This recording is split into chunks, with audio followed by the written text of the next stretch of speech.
in here, and that is 27 more people than I thought would be in here. So thanks for making it to the end. This is awesome. Give yourself a round of applause. So this is for you. And I know you guys are here for me, and I appreciate that. If you're here for me, raise your hand. Oh, I love all of you. If you're here for Alex, raise your hand. Okay, I love all of you too. By the way of introductions, my name is Wes Carroll. We will make sure that I know exactly what I'm doing. We're going to go through our introductions, and we're going to go over these topics here over the course of the next 45 minutes. There are enough people here where I don't need to talk at you, and Alex doesn't need to talk at you for 45 minutes. Let's make this a conversation. Please feel free to raise your hand, ask questions.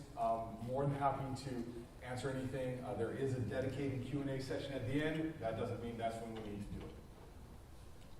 So introductions. Me. Who is this guy? Why should I listen to him? I'm not sure why you should listen to me, but these are a few facts. My name is Wes Carroll. I'm the Senior Solutions Engineer for the Strategic Accounts section here at Zerto. I've actually used Zerto. I've been a Zerto customer. I've been in your seat. I've been in your shoes. I know, the pains that you guys encounter, and I hope to make those a little bit easier through some of my knowledge that I can share. My IT career has spanned over the course of 20 years. I started out in end-user computing back in the day where, if you had to be on the internet, you had a modem. If you actually got a network card, you had to have IRQ settings to deconflict with that modem, so it's been a while. You can hit me up on LinkedIn. You can hit me up on GitHub. I am a pseudo-coder in my time. I mostly work in PowerShell and whatnot, and my email address is wescarroll@zerto.com. I'm going to hand over the mic and the baton here to Mr. Alex, and he's going to go ahead and introduce himself.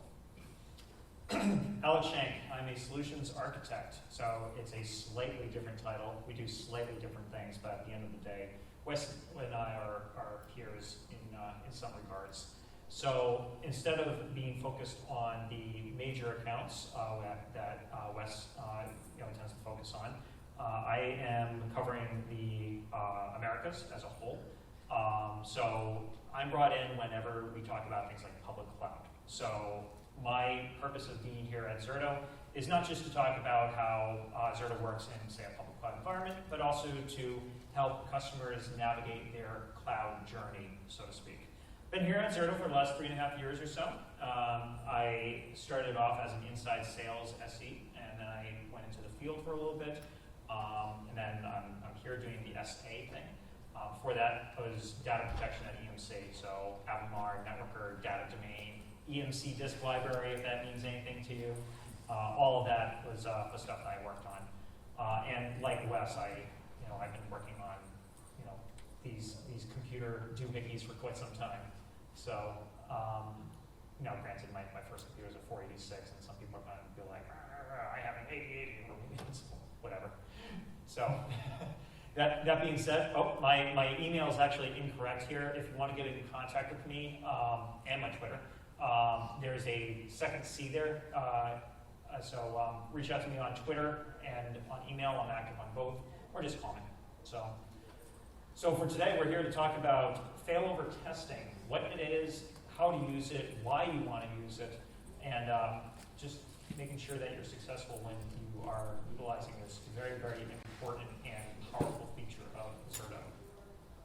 So, yes. Yeah, so failover testing overview, right? What is it? In case you guys don't know, and I hope you have taken advantage of the hands-on labs that we have and the instructor-led training. If you haven't, those are available online. But failover testing is the ability that we give you within Zerto to ensure the recoverability with no impact to production. This is the ability to bring up a clone of the virtual protection group from the source side over at the destination side in a dedicated network. And we'll get into networking here in a little bit. While we are doing this test, production replication continues. What does that mean? You can do this in the middle of the day, and I want you to do it in the middle of the day. I don't want you to have to spend your nights and weekends to test. I want you to spend your nights and weekends drinking beer, spending time in the sun, or just doing whatever you want to do that doesn't have anything to do with IT. All the while you are doing this test, all those writes that are happening over the production site, they continue to flow. We'll talk about that flow of the journal and the impact that it plays here in a little bit. The last part about this is the test workloads are automatically cleaned up when testing is complete.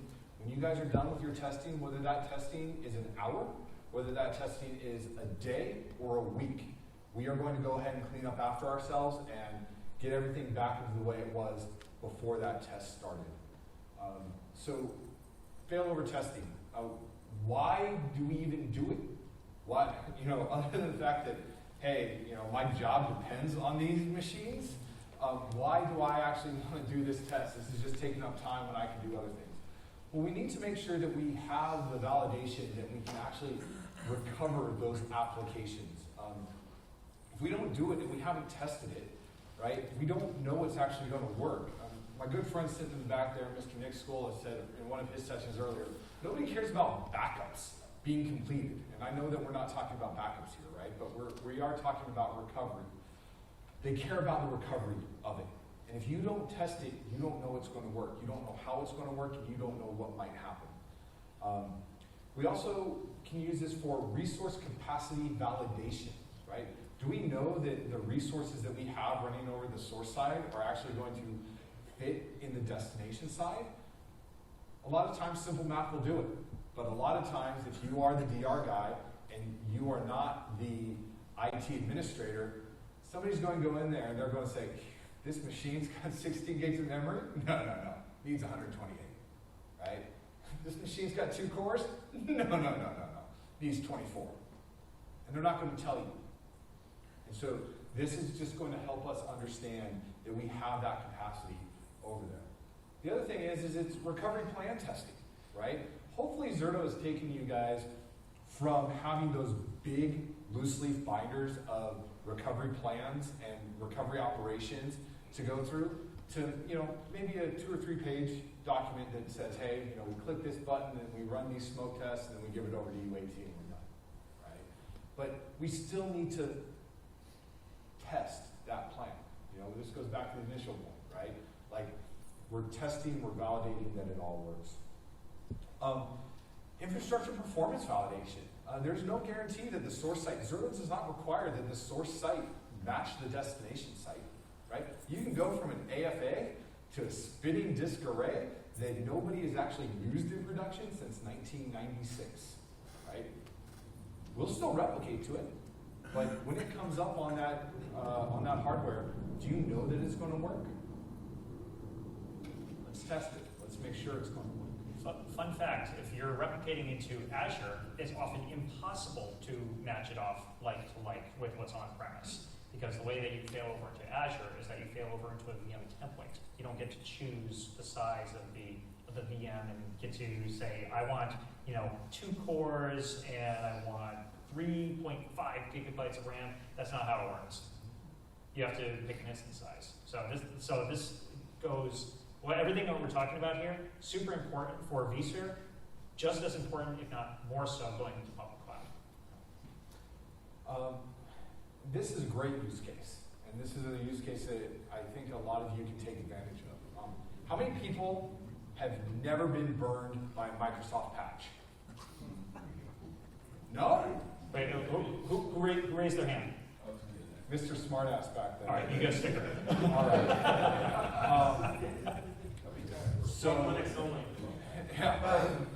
OS or application patch upgrade validation. How great would it be to take an exact running copy of your application stack, get it up and running over in that recovery test bubble, and patch? Run an application patch. It doesn't even need to be an OS patch. It doesn't need to be a Microsoft patch. It just needs to be any sort of patching. And we'll get into a use case about this. I got a great customer story about this specific use case when we get into our a later section. And then, how about security penetration testing, right? how many people want the security guys, and if you're a security guy in here, I'm going to apologize right now, but how many of you guys want your security team trampling on your servers in the middle of the day trying to figure out where the vulnerabilities are? I don't. I never did.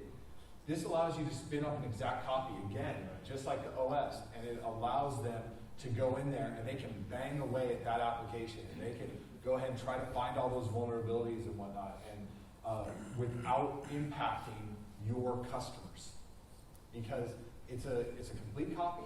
It's still running like it does over in the desk or in the source site, but this way, you guys are not allowing that team to cause a problem. I was talking to one of my customers earlier today or yesterday, and he was telling me that they've got a application that's flapping right now. It's going up and down, and he said, "Well, what changed?" Well, security team started penetration testing this morning. What do we think's happening, guys? It doesn't take, I'm sure my 5-year-old could get that. And then the last thing is audit compliance. I'm sure a lot of you here are under rules and regulations that you have to show that you are able to recover. Zerto provides a great report after you've done a test that tells who initiated it, when they initiated it, how long did it take, and every step that Zerto took. We've got several customers who will take that sheet and they will use that as the cover sheet that they hand off to their auditing team to show that, yes, we tested, here's how we started the test, and then once we did that, we handed it off to UAT, and here's their results. Right? Alex, do you want to take over planning? Sure, why not? So, by the way, I just wanted to share a little bit of humor, but with a purpose here. So, we have these RTFM stickers. So we are talking about the second T in RTFM right now. So RTFM obviously stands for recover, test, failover, and move, right? So if you have a question or you have a comment here, we'll start handing these out. Or you just want a sticker because we got a ton of them. So just let us know. Please take a sticker. Yes, please.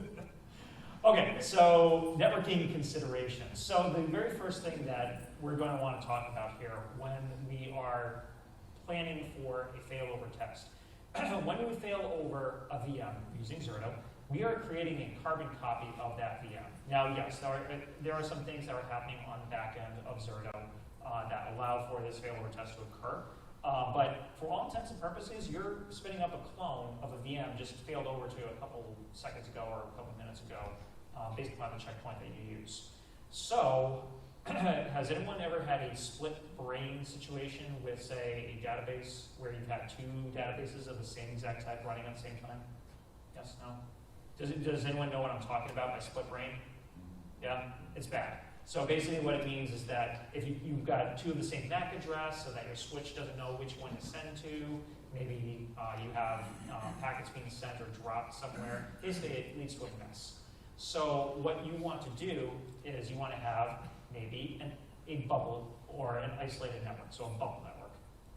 In vSphere, this idea is having a network where you have no physical adapters, or basically you've got an isolated environment that nothing can get out, so it can't affect your primary environment, where production is running.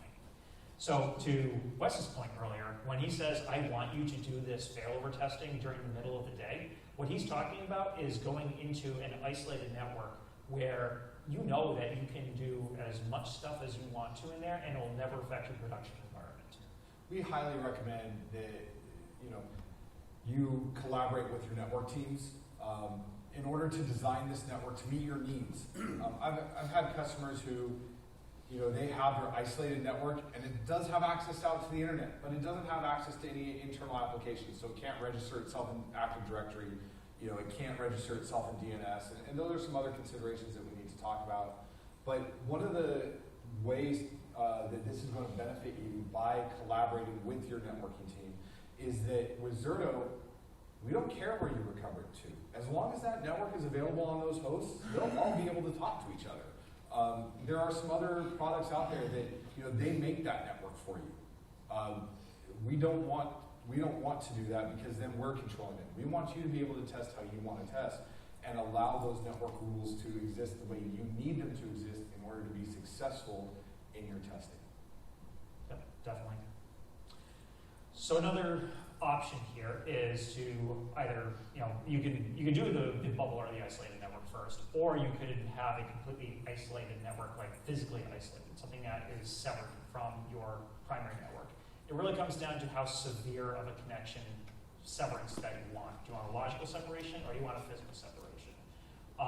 Good example of this actually is if you're going into, say, AWS. If you have a VPC, anything within a VPC is routable to each other at the end of the day. Any host that is located within that VPC can find its way to any other host within that same VPC. So if you want to completely isolate that VPC from the rest of the world, what you really need to do is create a second VPC.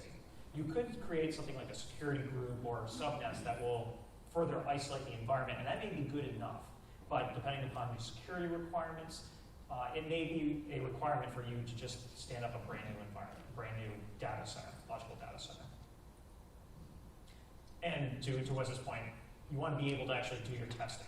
You want to be able to actually say, hey, I've got a application here. This is what's actually causing me to make money. This is what's keeping the lights on. You want to be able to access this application in a realistic manner. It's not good enough just to say, oh, okay, the VMs came up and they're operational. We see that they're powered on.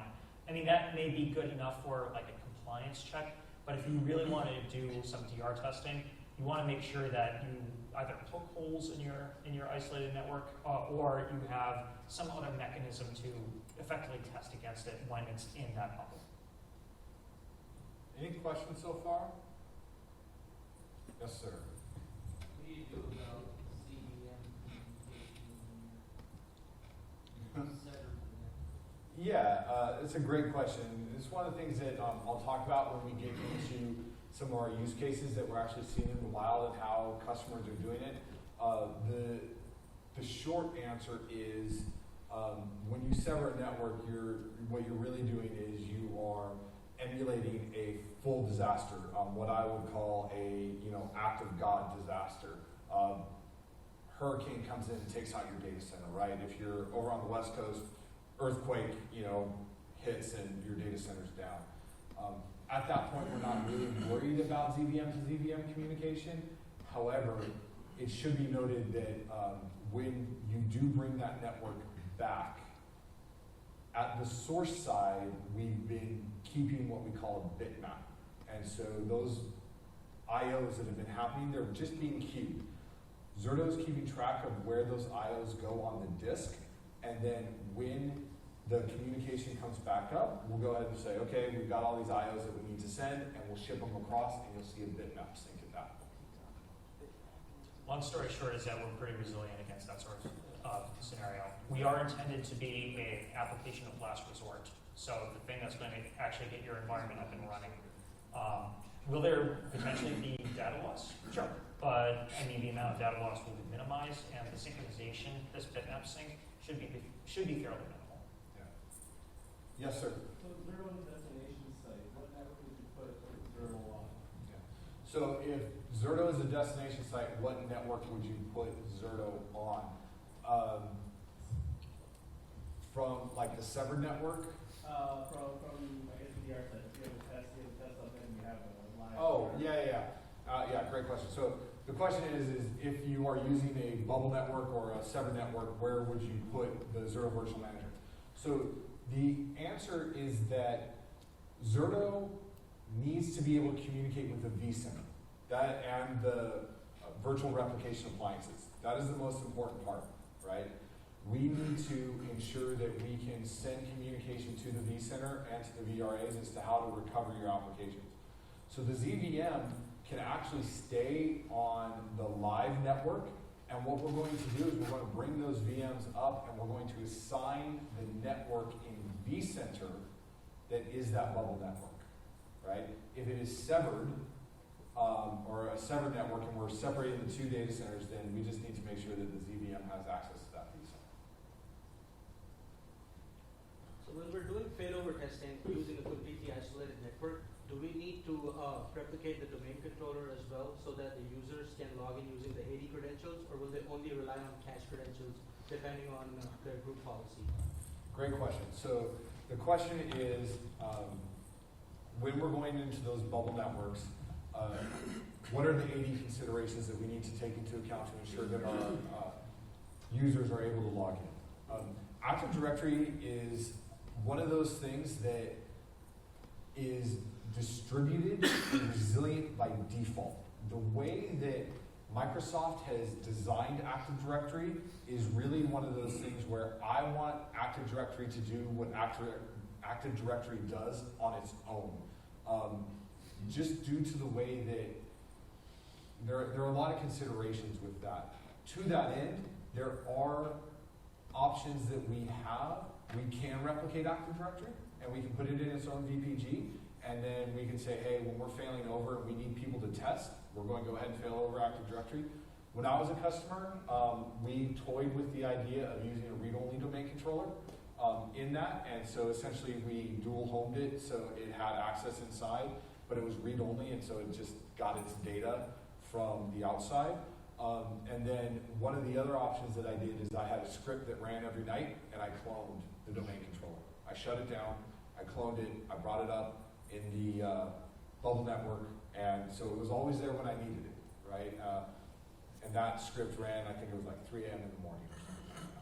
So, if we were to replicate the domain controller and put it in the same isolated network that the other VMs are going to reside on, without any additional effort, are those VMs going to be able to use the DC as their DNS without any additional effort, without changing any IPs? I think it depends. Yeah. So I know that people love that answer.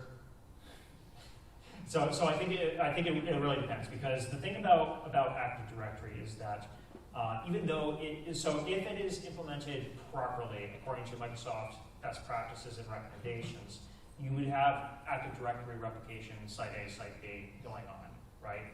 So if you only have a single Active Directory server and it comes up from an unclean state, you could have it could basically be a messed up database. So we are able to do application consistent quiescing. We do have a VSS component to our product, and as a matter of fact, that's how Microsoft recommends that you protect Active Directories through VSS. That being said, I've seen customers of mine do failover using Zerto with Active Directory into isolated environments without any problem, including with DNS. For production, I think our recommendation really is to use New domain controller, new set of IPs, DR IPs. And to the root of your question, right? We don't require that you change IP addresses. So if your network team is good enough to figure out how to have the same subnet, isolated over here, great. Take advantage of it without having to change it. Then everybody knows where everybody is, and life's good. But there is a lot of planning that would need to go into that and ensure that compatibility. And not only that, but test.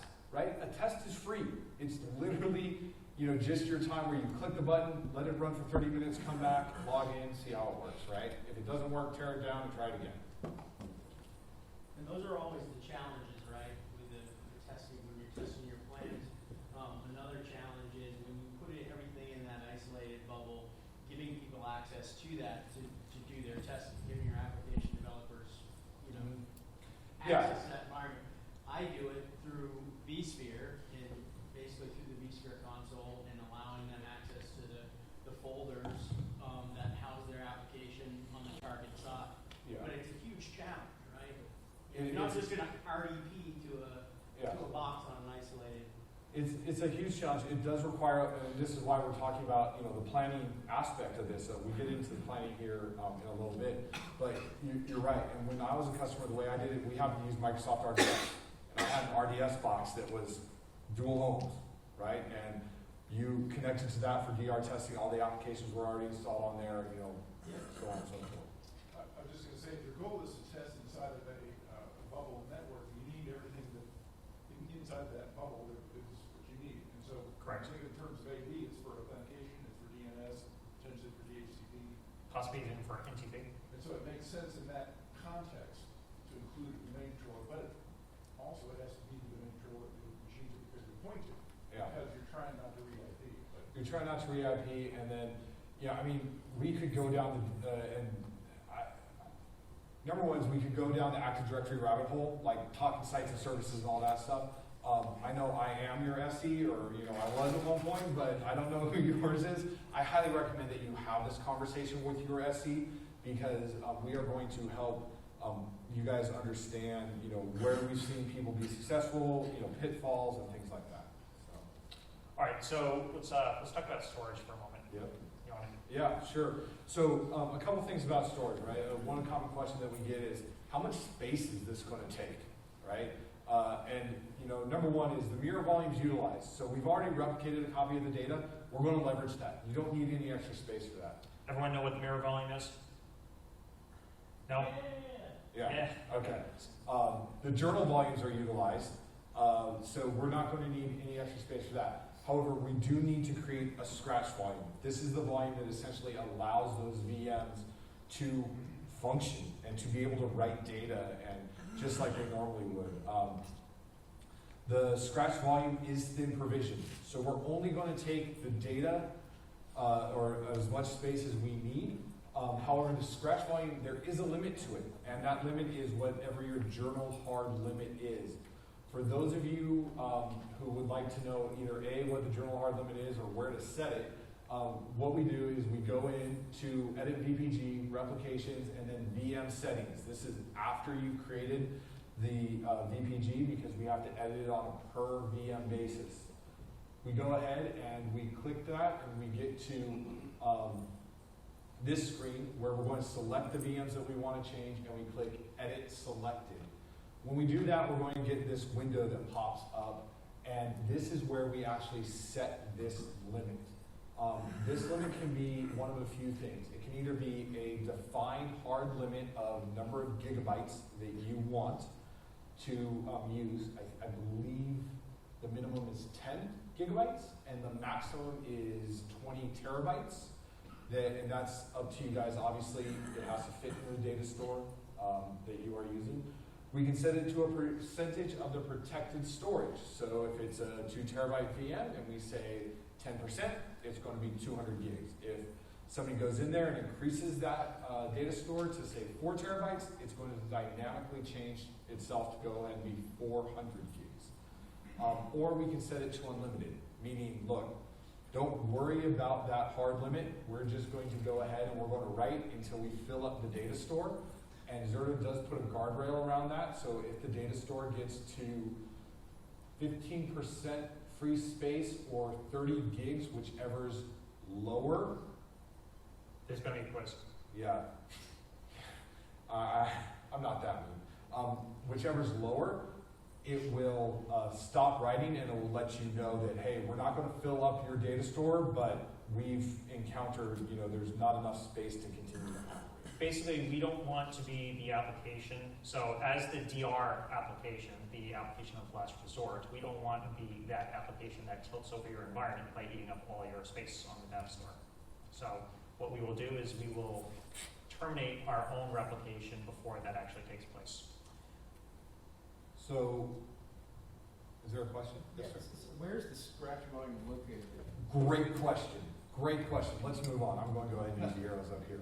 So, failover testing, how it works. I will answer your question, I promise you. So, actually, the short answer is wherever your journal volume is defined. That's the answer. Okay. Does that make sense? It does. I mean, so does that same 30 gig space It apply applies. to the scratch as well? It applies across Zerto as a whole. So here's a good rule of thumb regarding failover testing and sizing. So if you have a one-day journal history, this isn't entirely scientific, but it's close enough. If you have a one-day journal history, if you plan on doing failover tests, but you plan on just accomplishing them within one day, within a 24-hour period of time, probably going to be okay. If you have a 1-hour journal history and you want to do, say, multi-day testing, you're probably going to run into issues. Yeah, and I've got a use case about that afterwards.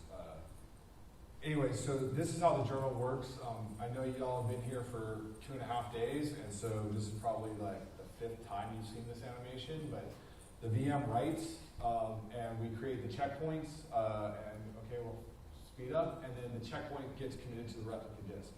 It's important to understand that the checkpoint, as replication goes on in the background, the checkpoints that you have selected to test to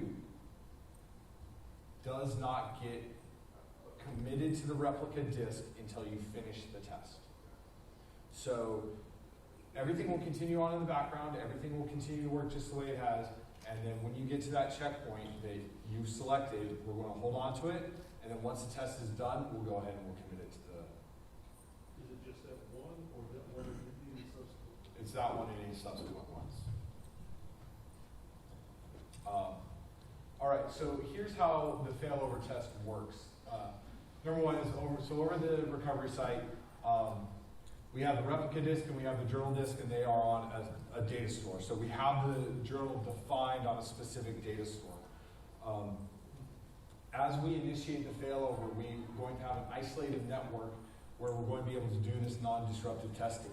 We go ahead and we create that bubble that we talk about as we start to define it. And when we do that, we create those scratch volumes on the same data store. So now we have this scratch volume ready to accept write operations. And that's really what that scratch volume is for. Anytime there's a write on a VM that is in a test, it goes to that scratch. And then we go ahead and we create those VMs, we attach the disks to it, and we power them up. What's not identified here is, when we tear it down, we're going to go ahead and we're going to delete those VM objects. We're going to delete those scratch disks. So those will go away. Great way to monitor this is through the Analytics tab. If you're not using Analytics, I highly suggest you do. It's one of those things where it's going to give you some great insight into what's going on. However, our APIs will also give you a lot of that information. So if you want to go ahead and query the API to get that, you are absolutely able to. So we're getting into the execution. Keep looking at my watch because I want to make sure we do leave time for your questions. These are essentially methods that some of my customers and some of Alex's customers have decided to go ahead and implement. This is a large logistics provider that is a Zerto customer. And what they do is they do use that bubble network, and they use it quite effectively. And they have traditionally, they have a 3-day journal, 72-hour journal. Essentially their idea is that, if they have a 3-day weekend, they still want to be able to go back and whatnot. But they have to do full stack testing over the course of 2 weeks. They'll fail over 500 or 600 virtual machines at a time, and then they'll do that full stack testing. They use the API to automate those journal hard limits. So during the course of normal operations for 11 months out of the year, it's at 72 hours that journal. They use the API to go in and automatically update all those values to unlimited for the 2 weeks that they're doing the testing, and then they'll monitor storage consumption via their array. Because of that, that process, as you might be able to imagine, is quite intensive. In order to do that, they have scripted it, leveraging our APIs. And so in order to change those settings, it takes about one 15-minute script to run through. And then once they're done with that, they go through and they change it back to those 72 hours, and they're happy. Next one is a financial services company. This is this application testing that I wanted to talk about. This specific use case is for their compliance that they do, but what they do is they isolate the production network, and they don't actually use the failover test methodology. They use the failover live methodology. They do understand that, well, what they do is they do a failover live, and then they do a rollback. So they're not committing anything over to the destination site. They are doing this failover live. But they recover all the workloads, they allow UAT testing, they allow external partner testing, and then they discard all the changes. Another use case that this financial services company has is that they have this application that is actually owned and managed by a third-party entity. And they are not allowed to do any of the maintenance, the company themselves is not allowed to do any of the maintenance on that application. The The company who owns the application came in, they upgraded it, and it was down for 36 hours. This financial services company could not do any business for 36 hours. The owning company finally got it up. The application company finally got it up. They got it running, and from that point forward, their new process is fail over into a bubble using Zerto. Run through the process, document it, smoke test it, UAT test it, tear it down, and do it again. If it can be done twice in a row without problems and it gets through UAT, it then gets to go into production. And then the last one that we have here is a healthcare services organization, and they've taken this to the next level, in my opinion. But I think it's where we all need to be, honestly, is that they do automated nightly testing.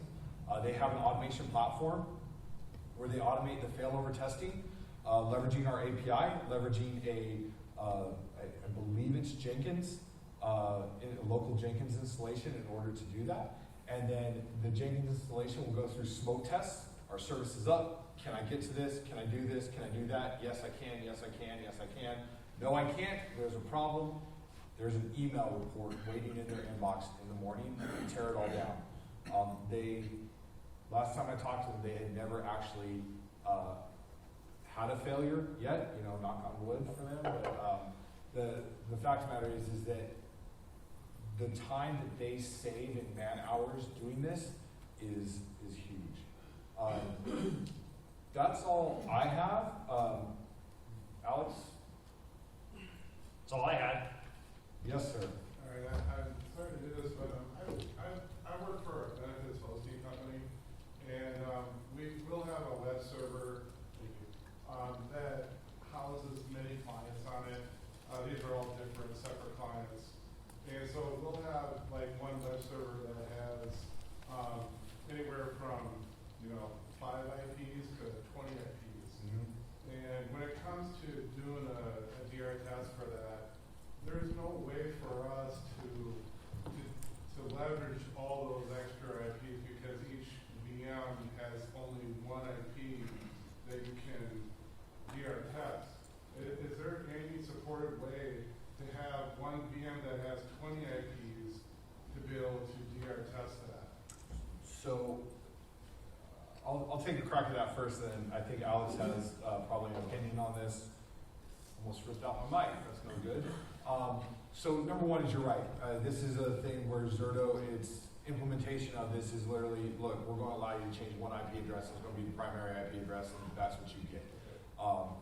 I would love for you to talk to our product team about that, just due to the fact that I can scream about it all day and they think I'm Chicken Little. You talk to them about it and they love hearing it. To that end though, and an actual solution for you is one of two things, right? Number one is if you leverage something like PowerShell remoting or Python remoting or something that's going to allow you to access that box, I highly recommend investigating a post failover script in order to facilitate that operation and do what you need to do depending on the underlying OS. Like with a CSV? A CSV or like, the other thing that I have a customer doing is they actually have this happens to be a Linux server that I'm about to talk about, but they have two different network configuration files, right? And essentially what happens is the VM comes up, it does a test. If the test passes, then it uses figure A, or configuration file A. If it passes, or if it fails, it uses B, and it's already defined. So it's just a matter of which file are you using. Within Windows, I use a scheduled task that might run PowerShell to get an environmental variable that might tell you where it's running, and then essentially appropriately assign IP addresses based on that. But yes, it is something that is a gap. So please talk to our product management team. Okay. The other workaround that's not what you probably want to hear, but it's something that I should put out there, is the fact that while I do understand the desire to have one NIC with multiple IP addresses, with virtualization, network cards are generally free. There are reasons to do it in your methodology, and the other thought might be to maybe have 20 network cards instead. there are pros and cons to each approach. You have to figure out what works best for you, and maybe have a conversation around what is possible. That's not a bad idea at all. That is something that we can absolutely handle. We can absolutely do multiple VNICs per VM, and you'll see that as an option when you're creating the VPG. So if that is an option, that'll give you an immediate fix, but multiple IP addresses per VNIC. Yeah. Gotcha. Yeah. All right, thank you. Sure thing. Other questions? Nothing. Nothing? How'd we get so good looking? I mean, No? Do you Definitely not. want more RTFM stickers? Collect them? All right. Come on. Hey guys, look, I'll be around here for another 20 minutes or so. I appreciate each and every one of you coming to this session. Thank you all so much. If there is anything and you don't want to put it out there. Oh wait, sorry, one more thing. Sorry, I forgot. I'm supposed to do this. We have a survey. Please tell me how I did. Please, if it was great, my name's Wes. If it was bad, my name's Nick Scola. Hey. But thank you all, each and every one, for not just here, but ZertoCon. It won't happen without you guys. Really appreciate each and every one of you.